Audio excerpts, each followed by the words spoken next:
I think everyone thinks healthy food is just eating plain fruit, having granola and yogurt, a plain chicken breast, steamed vegetables.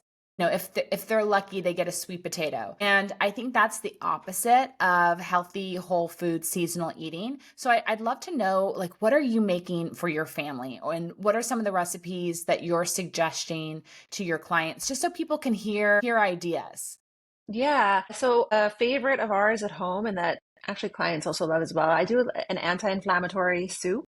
So again, it's got that base of, a broth, whether it's a veggie broth or a meat broth. And then it's got ginger, it's got turmeric in there. So those really healing herbs and spices. And then of course it's got, whether you want to put chicken in there or some form of legume in there, chickpeas or fava beans or something for your protein. And then of course some veggies. So one pot, really easy, really flavorful. Another popular one is shakshuka. I Oh feel like yeah, for breakfast, people are so intimidated by making anything other than a scrambled egg or a fried egg. And I'm like, yeah. buy some good quality, jarred tomatoes, add a little bit of spices in there, and you've got an incredible, delicious, satisfying meal, whether it's for breakfast or brunch. So that's a really popular one. And then I do cauliflower falafels. And Oh, very creative. yeah, and we do like a kale superseed tabbouleh, so we're not using Yeah. the bulgur wheat, we're using seeds instead. A lot of parsley, a lot of kale. So again, really fiber forward in that meal, but it's getting creative and people are like, "Oh my gosh, I never thought I could use cauliflower rice and, some almond flour to make falafels." And it turns out delicious.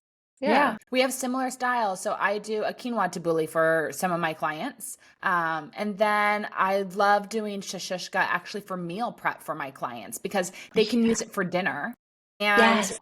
and then you can find great recipes out there too that do a green shashushka. So it's adding a lot of also green chard in with the dish. Yeah.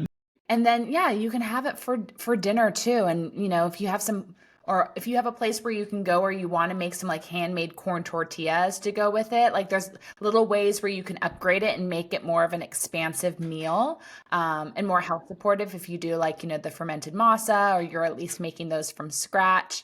You can really play around. You could do cassava flour tortillas with the shashishka. So it just expands the meal a little bit more and makes it feel, just a little more fun and special. Yeah, you like to zip into it with something, right? So, I mean, even during the program, we do seed crackers. It's a big thing, Yeah. but I also I give a recipe to make a flatbread that is grain free out of tapioca and almond flour.